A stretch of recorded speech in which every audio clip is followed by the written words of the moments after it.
大家好，我是俊谷，我现在是来到山西介休。今天呢，我们来逛一逛张壁古堡。这些年来，我到过不少古村落，同一个地区的古村落基本上可以说是大同小异，但是像张壁古堡这样的古村落却是独一无二的。这个黄土高原上的小古堡，地下竟然有10000米长的暗道。古堡看起来很普通，但却暗合新秀。一座可汗庙让人出乎意料，孔雀蓝的琉璃杯让人称奇。古堡中一棵千年古槐环抱着一棵百年柳树，如老夫少妻般抱在一起。一个富有生命力的福字，龙飞鹤舞。1300米长的古堡围墙，里面却是1600年的沧桑。这就是张壁古堡。张壁古堡又称张壁村，它位于山西省介休市的东南部，龙凤镇绵山的北麓，是一座罕见的集军事、生产、宗教、居住为一体的古代袖珍城堡。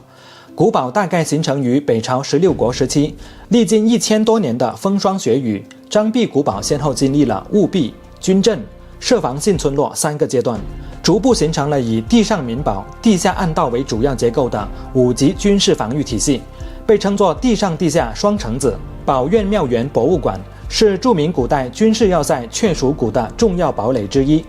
张壁古堡东西长374米，南北宽244米，东西南环沟壑，南有群山相依，东南北有厚厚的夯土筑成的城堡墙。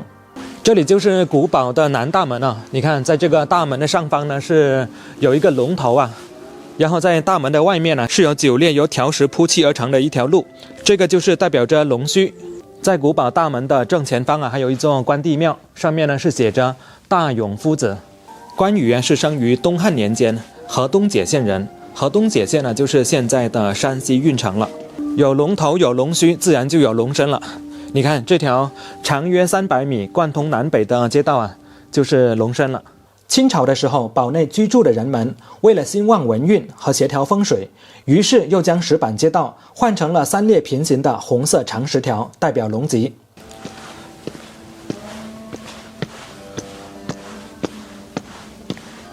我们登上城楼，看看可汗庙，还有古暗道的入口。这上面还有这么多积雪呢。这座啊就是可汗庙了，虽然规模啊不是很大，但是你看左右两边依然是有晨钟暮鼓。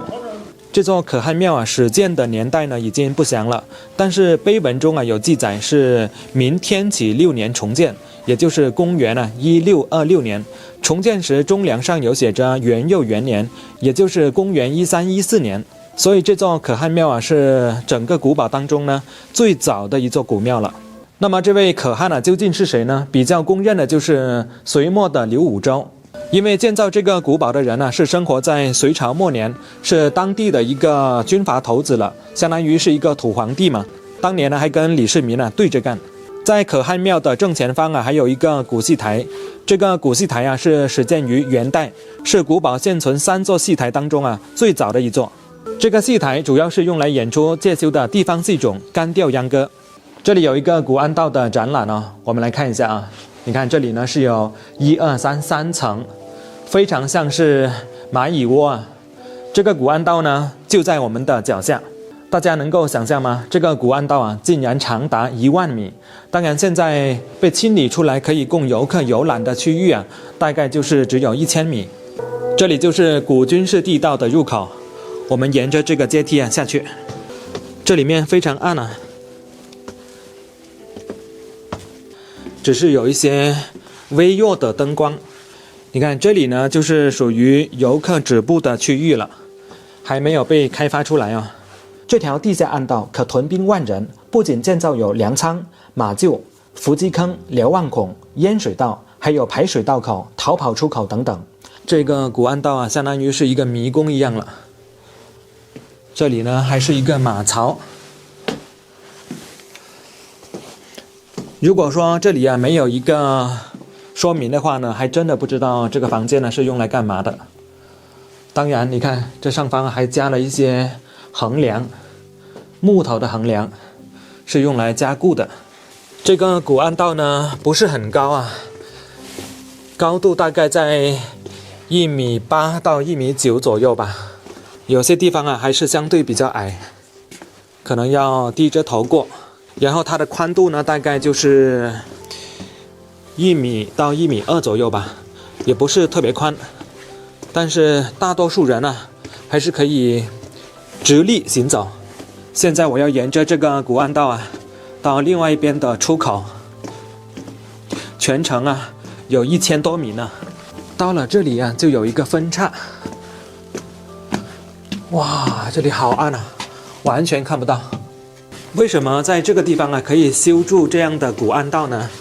主要原因呢是这里的地质条件呢允许，因为是黄土高原嘛，这个泥土啊是相对来说比较干，所以即使啊是在这个暗道里，也是保持着一种非常干燥的状态。张壁古堡的地下暗道设计暗含6人奇门之术，神秘诡谲，设计思路别出心裁，独一无二。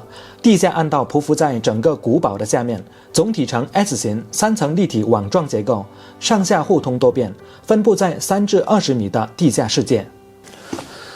哇，中层，那现在是相当于在第2层了吗？这里的古暗道啊，总共是有3层。第1层呢，在地下2米深左右；第2层啊，大概是在10米左右；第3层啊，是17米到20米，相当于啊有5、6层楼高啊，真的是错综复杂。如果说没有这个指示牌的话呢，一个人进来啊，很容易迷路啊。大家能够想象吗？在这个古暗道里啊，有将军的住所，有马槽、马厩，还有可以打水的井呢。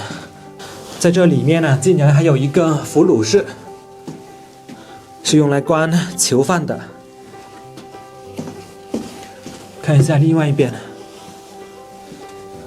地道堡。你看这里呢，又是一个通道，是用木板啊隔着，可以直接下到刚刚走的那一条通道啊，就是这个位置啊，往上面看。所以说它这个是用来临时上下互通的地方。这里呢又是一个没有开放的区域，在这里啊还有一个藏兵洞。哇，真的是一个地下军事要塞啊！将军窑，将军住的地方呢就完全不一样啊。桌子上啊还放着一块虎皮。这个呢是将军呢的盔甲了，上面呢还有一张案桌，还有一个酒坛子。哎，你看这里呢是有一个小洞，看到没有？这个呢应该是用于通风报信吧。在这里啊还有一条逃逸通道，你看这里呢是隔着一层玻璃，然后在这个地方啊还有一条很粗的绳子，可以直接从这里通往下面。还要再走一段呢，才能够重新回到古堡的上面。出口方向，这里有一个门啊，是通往更深的地方。哇，这里有一个洞，可以看到这里面了，真的太壮观了。这里简直就是地下城堡啊！这里有一个士兵窑。那这里呢，相当于是一个椅子了。如果说要躺下来休息的话呢，也可以。哇，要在地下走1公里啊，才能够出去。这个地方啊，就神奇了。你看这里呢是隔着一层玻璃，下面呢是一口井呢。然后我们再往上面看，这口井呢是直接通往地面的。也就是说，在上面呢，拿一个桶挂上一条绳子，就可以直接啊在这里打到水了。但是前提呢，要把这个玻璃啊给掀开。所以说，它这一口井呢是一井多用，可以供暗道里面的人用，也可以让地面上的人啊也用得到水。啊，现在就是往上面走了，应该快可以出去了。真的是一个神奇的古堡啊！这里又是什么地方呢？你看这个门啊，很窄，也很矮，从这一条古暗道出来之后啊，这个场景呢，你绝对想不到。你看，就是用一个看似衣柜这样的东西啊，作为一个掩护，把这个门一关，你看看起来是不是很像是衣柜呢？旁边呢还放着一张床，这样看起来啊，就是一个普通的房间。这里是厅堂，真的是一个非常聪明的办法。从这个大门出来之后呢，就是一面照壁，上面是一个福字，但这个福字呢还是相对比较普通。等一下我们可以看到古堡里面啊一个更加好看的福字。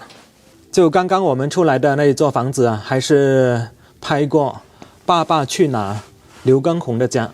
这条地下暗道啊，也许是可以通往每一户人家。这里又是另外一个院落，这是风骨机，是一种很常见的农用具啊。这地上啊还摆放着很多梨，这里还有一个风骨机，看样子很有年代了。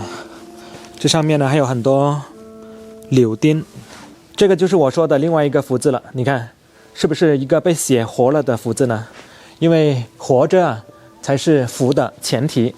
就在这个福字的旁边呢，原本呢也是一处院落，但是现在啊好像只剩下一道围墙了，大门紧闭锁着。在这里啊发现一个东西，这是干嘛用的呢？哦，这下面是一口井呢，就是这样子打水，挺有意思的啊。这是古堡里啊一个非常奇特的景观啊，叫古槐抱新柳。这里啊其实是2棵树，你看这棵古槐树呢，大概是有1000年的树龄了，树干呢非常大。然后在这旁边呢是一棵柳树，这棵柳树啊树龄大概还不到100年。这棵古槐树啊虽然说树干很大，但是其实里面啊都已经是空心了。在这棵古槐树啊即将要死去的时候呢，古堡的村民呢就在古槐树的旁边种了这一棵柳树。没想到的是，这棵柳树啊竟然是把这棵古槐树啊给救活了，所以呢就有了这个古槐抱新柳的奇特景象。就在这棵古槐树的旁边呢，就是古堡的兴隆寺，我们也进来看一下。古寺的前方啊是有2个塑像，这竟然是琉璃的哇！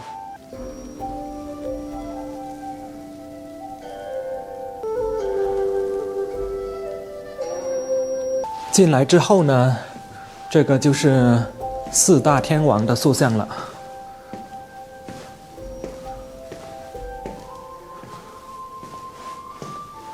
上面这个应该是弥勒佛。一进来古寺的大门之后啊，我们就可以看到一个最佳观景点。看一下这个角度，我们在网上看到最多的关于张壁古堡的照片呢，就是在这里拍的。你看这个古寺最大的一个与众不同之处呢，就是在这个寺院的屋顶上啊，有很多非常精美的琉璃构件。一座寺庙再小啊，它也有钟楼、鼓楼，但好像这个钟鼓啊是被撤掉了。这里也是一个最佳观景点呢。这一座是真武殿，它的始建年代啊已经不详了，但是它的重建年代啊是嘉庆13年，也就是1808年。其实在真武殿的正下方啊就是古堡的北门了。我们再来看一下这条贯通南北的主要的街道，它是南高北低，这样对风水上面来说啊就不是一件好事。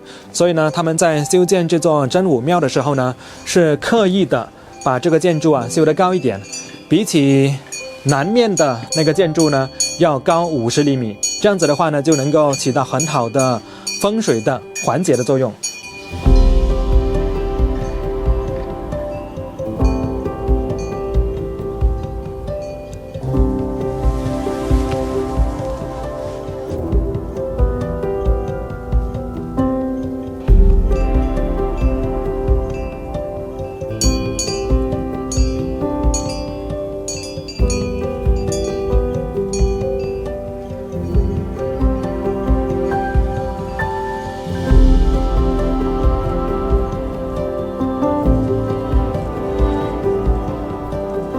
这一座是空王行祠，它是建于明万历41年，也就是公元1613年。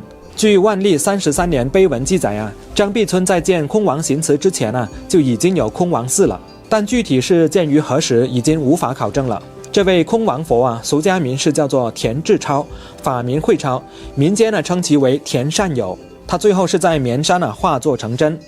在张壁古堡里面最珍贵的东西啊，恐怕就是这2块孔雀蓝色的琉璃杯了。这2块琉璃杯啊，是烧造于明万历41年，也就是公元1613年。大殿西侧的是宽贤法院碑，这上面的内容啊，是追溯僧人宽贤等人啊起义修缮庙宇募捐。大殿的东侧啊为创建空王行祠碑，记载的内容呢是空王的行迹以及建造行祠的始末。2碑的通高啊有250厘米，宽68厘米。这个碑身通体啊都是孔雀蓝色，存世罕见，堪称稀世珍宝。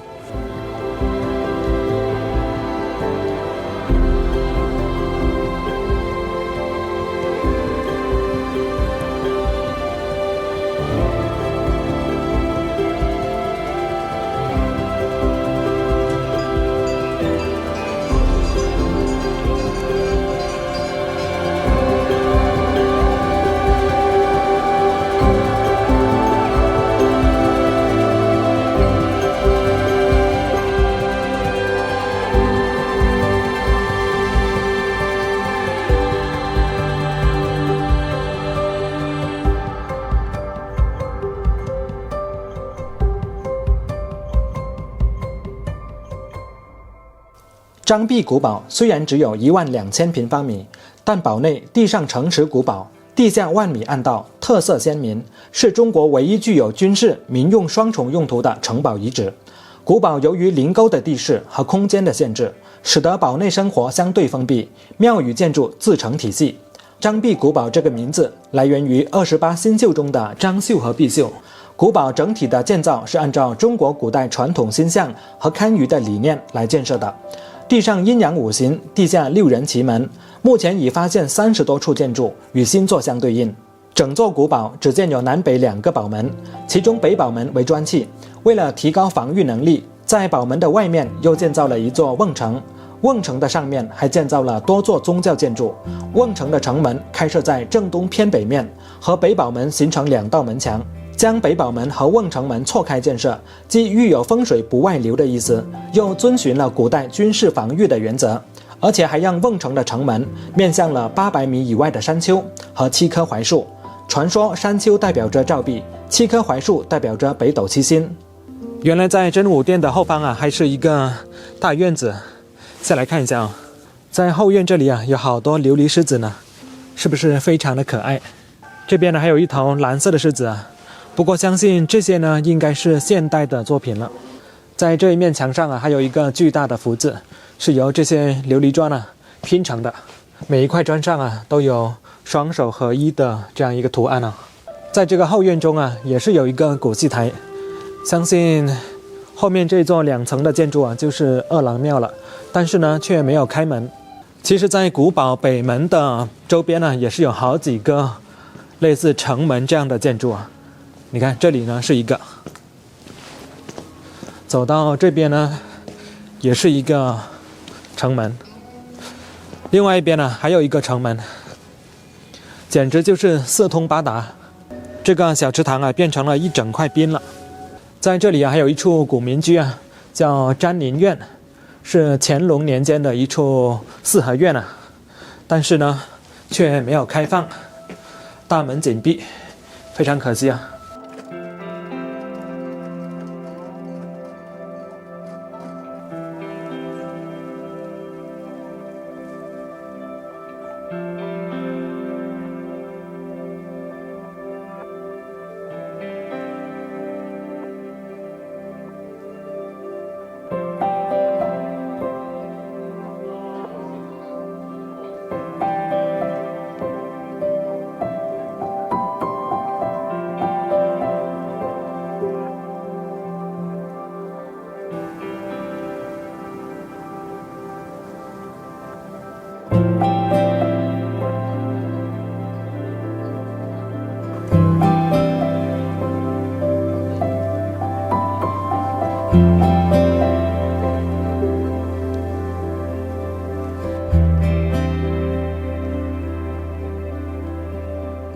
在中间的这个小广场这里啊，有一个张臂引子钟，非常神奇啊！刚刚我看了一下时间，是13点30，现在我的引子啊，刚好就是对着13这个位置。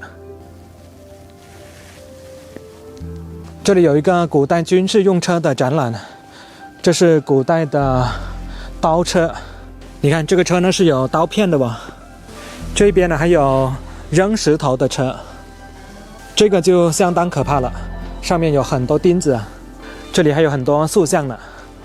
另外一边呢就是统帅发号施令的地方啊，忠义。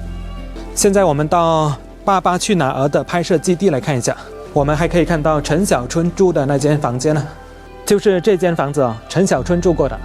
走进去看一下，就是在少林禅宗院里面。这里面呢已经是变成了弓箭博物馆了。这里这么多房间，也不知道是哪一间哦。现在又回到南城门的上面了。这上面呢也是摆放着好几尊雕塑啊。这一间呢是西方圣境。这座西方圣境殿呢是位于南宝门的正上方，始建年代呢已经不详了，重建的时间呢是康熙59年。里面供奉的就是阿弥陀佛、大势至菩萨还有观音菩萨。密集的宗教建筑是张臂古堡的又一大显著特色。古堡内的庙宇群落之间没有清晰的边界划分，相互穿插共用，并且还有着堡内居民公共活动的功能。由于堡内相对封闭的原因，所以形成了独特的宗教和民俗文化。在仅有的12000平方米的空间内，建有南北2大宗教建筑群。宋元明清各个历史时期的庙宇殿堂共有21处。这样高密度的布置在全国范围内极其少见，大部分的宗教建筑都修建在堡墙的上面，既能满足堡内民众的信仰需求，又可以当作古代的军事设施。